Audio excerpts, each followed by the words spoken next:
There's a book out called Around the Corner to Around the World. A dozen lessons I learned running Dunkin' Donuts. A lot of y'all love your Dunkin' Donuts, that coffee and them donuts, and it's time to make the donuts. And I'd love to get these lessons from people who built something that we all know. I need the blueprint. Let me welcome to the show Mr. Robert Rosenberg. Welcome. Well, thank you. Great to be here. Great to see you. Okay. You learned a dozen lessons opening up Dunkin' Donuts. Now, first, take us back to the origin story. Before there was Dunkin' Donuts, what were you doing? It's a great story, a story I love to tell. It's a story about chance and even second chances. We've all faced it in life, and the businesses are the same way. My father started after the Second World War, and these businesses, these trucks that went around from factory to factory, serving people that worked on construction sites and small office buildings. And he took in a partner, his brother-in-law. My father was an eighth grade educated guy up from the streets, delivered messages for Western Union, built his time when he was a kid, building ice cream routes all around the city. And he was successful at that business. But lo and behold, after it grew for a certain amount of success, vending machines got developed and started to put a dent in their business. So the business partners decided they had to diversify. And in the process of diversifying, the fellow who made bakery goods in the kitchen in the bakery said to them, there's a guy around the corner who has a donut shop. And in that donut shop, he does more business than the 12 trucks that delivered donuts all around town. So the two partners, my father and his brother-in-law, said, my God, that may be just the answer we need. And in 1948, they opened a little store on the Southern Artery in Quincy, Massachusetts, which is a road that connects Cape Cod with Boston. And it was a little stucco store, no windows, nothing in it. They called it the Open Kettle. It opened up, and my God, it was terribly disappointing. It did about $1,000 to $1,500 a week, no different than the other 1,500 donut shops in the state of Massachusetts at the time. And if things weren't bad enough, what happened is the guy across the street, a guy by the name of Maury Pearl, who was once a band leader, decided he needed to diversify. He had a bunch of restaurants across the street. He decided he liked the idea of donut shop. He was going to open a competitive donut shop. And so the partners decided maybe we've got to cut this guy off at the pass. We'll find out who his architect is. We'll beat him to it. They hired this architect, a guy by the name of Bernard Healy. Healy comes in and says, you guys with this Open Kettle, this stucco store with no windows, aren't doing yourself a big favor. What you really got to do is rip it down, put in something like a California style with a fishbowl. You got to look and act important. And here's where second chance comes into play. If it weren't for Bernard Healy and if it weren't for Maury Pearl across the street going to open up this restaurant, in 1950, they had ripped the store down. The $1,500 a week Open Kettle went away, and in its place was this spanking new, looking important store called Dunkin' Donuts, basically named after Red Skelton, who was a comedian who used to show the etiquette of tipping a donut and a cup of coffee. And it was off to $5,000, $6,000 a week when coffee was a nickel a cup and donuts were 55 cents a dozen. Can you imagine that? And that was the beginning of the empire to come. So that's the story of Inception. It's the role of chance, serendipity. Same store, same managers, same donuts, same menu. Everything was the same. The difference was because the guy across the street decided he was going to compete, these guys decided to start their business anew with a second chance. The role of luck in it. Luck, it plays a role in all things in business too. It was luck, but it was also vision. You changed the face. Same everything, but you changed the face to, as you say, look important. You opened it up so that people can look in. You turned it into a fishbowl so that it was visual, So you did something. It wasn't just luck and serendipity. Yes, all of those things may have been impetuses, but this thing, you changed something fundamentally. So, yeah. All right. The message I get out of the story is to try. You got to keep going. And at first you don't succeed. You got to sort of push on. So your daddy left you this business. What did you do to take it to the next place? My father, who, as I said, was eighth grade educated, when he was 47 and I was 25, There were about 80 stores, and he had a business called Universal Food Systems. He had lots of little businesses, all different kinds of businesses. That's why it was called Universal Food System. It's a portfolio of businesses. And my uncle took the money. The partnership didn't work out. My father bought my uncle out. My uncle started, of all things, a competitive business called Mr. Donut. And when I got out of school and out of the Army, basically Mr. Donut was almost the same size as Dunkin. It was driving my father crazy. It was very competitive, real family battle. And my dad said he had turned to another guy, an executive vice president, a fellow from Montgomery Ward, to run the business. And he wasn't doing a particularly effective job. Profits had stagnated. And he turned to me in a breathtaking moment in 1963, and he asked me if I wouldn't take over responsibility for the business. And I nosed around for about 6 weeks, looking to see if I really could figure out a better way to do this. I had some ideas and hunches based on things I had learned in school. And finally, I decided I could do a better job than the executive vice president was running the business on a day-to-day basis. And I agreed to do that. And all I did basically was get out of all the other 6 businesses. And the team and I basically polished up this diamond in the rough that was in our midst called Dunkin' Donuts. And the last 26 stores they had opened up were really diners. They served scrambled eggs and hamburgers and hot dogs and coffee and donuts. But it was kind of a jumble. And what we decided to do is standardize the menu, standardize the design of the stores, standardize the number of seats, and we were going to minimize our involvement in all the other businesses, and we were going to go forward focusing on one business. So the answer is, what do? We focused. Wow. That's it. Listen, I love the way you talk about the focus piece, and that you can have a lot of ideas, but what you really invest in and what you really focus on is what tends to grow. I'm curious, when you were talking about all of the changes and the changing up to the fishbowl, a lot of times if everybody's selling donuts, people aren't really buying donuts; they're buying the story. How important was the story of Dunkin' Donuts, whether it was to investors or to people who were trying to decide between a Dunkin' or a Krispy Kreme? That's a good question. I'm not actually sure how much the story, though. I think people basically decide on – people have issues in their lives, even if it's as simple as deciding how they're going to start their day to kickstart, or whether, how they're going to put a little jump in their step. And a lot of it depends on the ability to deliver on a promise, to build trust in quality of the product. If the product is exceptional, if you really have something that's different, better than what already exists in the marketplace, people will gravitate to you. If it isn't any better, if it's more costly, if it's a Me Too product, if it's not consistently delivered, they basically will go elsewhere. People vote with their feet, and they vote every single day. And a lot of it, like most things in life, are based on trust. If you can deliver something that really fits a need and solves a problem in people's lives better than the other guy, you're generally going to be successful. And I think that's more at the heart of what allowed us to grow. We didn't always do it perfectly, but we kept doing it better and better over the years. And that was our commitment. Our commitment really was to take care of people, take care of our franchise owners, take care of our customers, to deliver on the promise that we had something a little bit better than everybody else, and that you're going to be satisfied and we're going to meet your needs. We're going to solve your problem. You need a pick-me-up. Everybody's got biorhythms throughout the day. We get kind of gloomy at midday.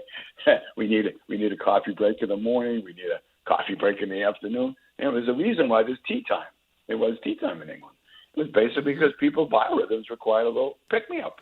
And we were there to suit them, to give them something they needed, the right price, the right quality, something they could rely upon day in and day out. And we kept doing that better than our competition. Because when we started back in 1950, there were scores and scores of donut chains and donut shops there, and all parts of the country. There was Winchell's on the West Coast, Krispy Kreme down south. There was Amy Joy in Boston, Mr. Donut. There were a lot of them. And really, who's going to do it better than the other guy? And that was what we were committed to do. That was our purpose in life and our business purpose. Do it better than the other guy. Those were the good And old days. everybody knew that Go ahead. one old guy was getting up at like 5 a.m. because it was time to make the donuts. that guy was Michael. there, right? Michael Vale. It's exactly, and that was aimed at supermarkets. It was lighthearted. He came through and he had his little hand on his mustache. He said, "I bet your supermarket guys don't do this. They're going to make donuts all day long and fresh." And that was what our business was about in those days. It's now shifted to a big focus on beverages and coffee in particular, but cold beverages and hot beverages. But in those days, donuts were a real significant part of the business, and that's what he was telling people. Is that we go to more trouble, it's time to make donuts. And that became a sort of a code word for people all over the country that had a hard job to do. I remember I was flying on an airplane, and I hear some guy say, "I'm going back to Boston. I got a time to make the donuts," which meant I have to go back to work. And we sort of touched a chord. Which is what Drew is saying regarding marketing. I think he's spot on, because now we're in an era, and I hope we're coming out of it, where we've been conditioned to like things that are mediocre, even like things that are bad for us, like things that are bad for the environment even. Like, we've been conditioned through storytelling that this is what we should be doing, as opposed to it just being about the excellent product and service and that it's feeding a need. We are spending billions of dollars on things that actually don't service anybody and actually could hurt us. So it's interesting now. I think we're coming out of that phase. Your thoughts on it? Because you've watched it. Yeah, I have, and I'm not so sure that I really agree with all that. People, I think, are gaining to be broader in terms of their concerns. But if you didn't deliver that consistent product, no matter how much you advertise, I think basically you really won't succeed. I don't think you can fool people for a long period of time. I think what you're talking about now is people's concerns are a lot broader. They're about the environment. They're about social. They're about fairness and equity. All of those things, as they grow into the public consciousness, it's up to businesses to be as concerned and make those their purpose as it was just to provide a good product at a fair price. And I think that's changing. And I'm buoyed by what I see. The Business Roundtable, that's a group of 187 guys that run the biggest companies in the country.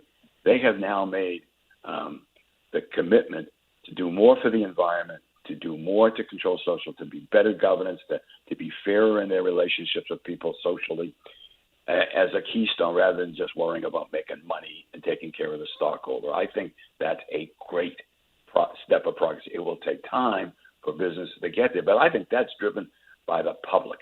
As the public becomes concerned about their health, about the environment, about what business can destroy, then companies are going to respond, because they need that support from the public. And if they lose that support and that trust from the public, their businesses will go away. The public determines what they want. We're talking with Robert Rosenberg. He's the former CEO of Dunkin' Donuts, actually author of Around the Corner to Around the World, a dozen lessons I learned running Dunkin' Donuts. And he took Dunkin' Donuts, this company of 100 shops and $10 million in sales, to become his first CEO, to take it to 6,500 outlets, including Baskin-Robbins ice cream shops, and nearly $2.5 billion in sales the year he retired. As you're talking, though, of these 187 guys, what do they look like? Drew does diversity and inclusion work. That's his business. And I think we're at a crossroad as a nation, because I think we've been paying lip service to this notion of diversity, but we've been checking boxes and not really understanding why inclusion of all kinds of people are important. Those 187 guys that sit around and make these decisions, are they diverse? Some, not as much as should be, not as much as will be. But there are some major CEOs of like Merck and other companies that are people of color that are incredibly successful business people and setting the standard, I think, for the future. Not as many as there should be, not as many as I believe there will be. And you're raising a good point, and a point I think I clearly agree with it. And I think you'll start to see more and more of that occur. I can't give you an exact percentage of what it is, but it certainly doesn't represent the whole community. But if you're smart, it will be, because those are our customers. We need to understand them. Everybody is our customer. And that will only work. And talent exists everywhere. And you really want to pick the best talent, irrespective of color. And that's coming to the fore. So I think you'll see more of that. I note your point. So I agree with it. There are only 5 black CEOs of a Fortune 500 company. Just FYI. Yeah. There are Yeah. only 5. I 5? Yeah. Okay. It's unfortunate. But it will change. Do you think it'll change? I don't. Who are you asking? I can give you my perspective. And my perspective is, I think that it's crazy that there are only 5 black CEOs in the Fortune 500 of the 500 largest, sort of companies in the world that are, as chronicled by Fortune, when there are 2 million African Americans with advanced degrees in this country, when black people make up 47 million people in this country, when we contribute, $1.4 trillion to the U.S. economy. We are the customers, we are the constituents, we are the buyers of these products and services that are being sold by these companies. And I think, to your point about the public, I think when the black public sees all of this power that we have and the lack of representation, the black public should essentially stop buying products where the leadership of the company does not look like them, where the companies that they're buying products from don't support causes that are important to them, or that support causes that are anti-black, or that the black buying public absolutely says, if your marketing and advertising doesn't include me, but you want my dollar, I'm going to not give you my dollar. That means your marketing dollar should also include hiring people to help you market to me. That means investing in the community where I live and where you put up your stores. That means that you're also going to spend dollars with diverse and black suppliers to help you do all of the things that you do to create your product that you then in turn sell to me. That feeds your bottom line. So to your point about the public, yeah, I think the public is an opportunity. There should be some responsibility to do the right thing, but it's also going to be about doing the profitable thing too. Once the black public says, I'm not going to buy this or I'm not going to buy that if you don't respect me as a buyer or respect the community. That's totally agree. That's the power. That's the power of consumers. Consumers have the power. It's not the business that has the power. It's the consumer has the power, and it's the business's job to satisfy the consumer and the consumer's concerns. And if those concerns go to equity, and if that's important to the consumer, it's the business's job to satisfy that. Otherwise, they won't stay in business, or they'll suffer dramatically as a result. Robert Rosenberg, I agree. A dozen lessons that you learned running Dunkin' Donuts. I think you gave us one, which is the focus, to not do 50,000 things, focus on one thing, do it well, and produce that. Give us another lesson that you learned running Dunkin' Donuts. It really is it's a buffet, the book. It's 35 years is a long time to run a company, a lot of time to make a lot of mistakes, which I did, and almost got fired. So there's from your own company. Wait, pause. You almost got fired from your own company? Well, my dad wanted to be a millionaire, and he was trying to sell the company when I was coming out of school. So in order not to sell it, I had to go public and sell stock to the public. So the family didn't control the business. The public did, and the public stockholders.